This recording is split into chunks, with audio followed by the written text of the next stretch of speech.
பையன் 19 வயசு பையன் ஒரு 2 வயசு குழந்தை கூட்டு போனான். இந்தியா பையன் இந்தியா வந்தா கூட்டு போறேன் நாங்க ரொம்ப அந்த மாதிரி ஒரு இது பண்ணுவோம் நாங்க பாக்கல. அவன் கூட்டு ரூம்ல போனான். போனதை நாங்க பார்த்துட்டு சரி குழந்தை விளையாட்டு போறான் அந்த கம்மல் 6 மணிக்கு அவங்க அம்மா வந்து குழந்தைங்களை பாத்தீங்களா வந்து கேட்டாங்க. நாங்க யாரும் பார்க்கணும்னு நாங்க போனோம். அதுக்கப்புறமா நான் உங்களுக்கு தேடுறோம் மைனத்துல செல்லு போட்டுறான் போது இவன் ஆச்சு பண்ணி ஒரு மாசமா பாத்ரூம் போனா இந்த குழந்தை ரோட்ல இருக்கும் தூக்கி வந்து தண்ணி நீ கொடுப்பாங்க. அந்த குழந்தை சொல்ல கிடையாது. அந்த குழந்தை என்னமோ பிஸ்கெட் பேக்கெட் கொடுத்து என்னமோ பண்ணணும் செலவு பண்ணிட்டு நாஸ்தி பண்ணிட்டான். அவனை போய் அந்த வீட்டுல போய் பிடிச்சிட்டு 4 பேர் இருந்தாங்க. 4 பேருமே அடிச்சு 4 பேர் அடிச்சதுல ஒருத்த மட்டும்தான் எங்க வேலை சிக்கணும். மீதி 3 பேரும் போட்டுட்டான். ஒருத்தருக்கு மண்டே கீழிச்சு சப்பாத்தி கட்ட அவன் உள்ள இருந்து சப்பாத்தி கட்டி அடிச்சான். அடிச்சு மண்டே கீழிச்சு ஓடிட்டான். ஓடின பேரை நாங்க வந்து வெளியே வந்து ஒருத்தர் மேல பிடிச்சி சாமாடி அடிச்சோம். அவனை அடிச்ச பேருக்கு எல்லாம் வந்து போட்டு கத்தியத்தை வெட்டிக்கிறான். போலீஸ்காரர் வந்து மடக்கிட்டாங்க. போலீஸ்காரர் வந்து அடிக்க முடியல. அதான் மெயின் காரணம். நடவடிக்கை எடுக்கிறாங்க. நைட்ல இது வரைக்கும் ஒரு நடவடிக்கை. நைட்டு 10 மணிக்கு அங்க போயிட்டு இது வரைக்கும் எனக்கு சொல்லல. கிணத்து தனியாக வச்சிருக்கோம். சின்ன ஜிஹெச் காமிச்சோம் நல்லா இருக்கு.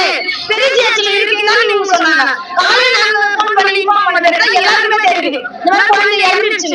எதுக்கு இந்த மாதிரி மறைக்கிறாங்க? எங்களுக்கு புதுக்கடை இடிக்கிறாங்க. எங்களுக்கு புதுக்கடை இடிக்கிறாங்க. வேணாம் வீடை கட்டி விட்டு வெளியூர்ல போயிருக்காங்க. சொந்த வீடு வாங்கி கட்டி விட்டு வெளியூர்ல போயிட்டு வாடகை வாங்கிக்கிறாங்க. எதுக்கு வாடகை வாங்கிக்கிறாங்க? வாடகை ஓனர் ரூமையா 10 பேர் 5 பேர் இருக்காங்க. அவனுக்கு எல்லாருமே ஒரு வீட்டுக்கு ஒரு பேர் இருப்பாங்க. நீங்க இப்படியே வாங்க நாங்க இப்படி ஒரு வீட்டு காட்டுறோம். அது போலீஸ் நடவடிக்கை எடுக்க மாட்டேங்கிறாங்க.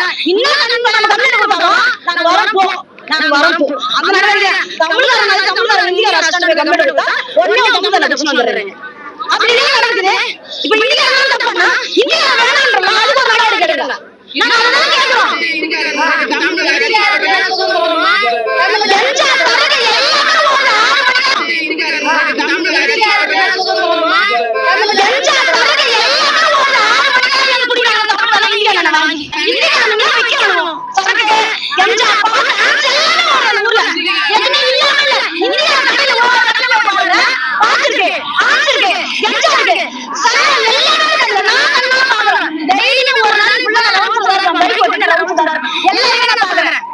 எல்லாமே நடக்குது.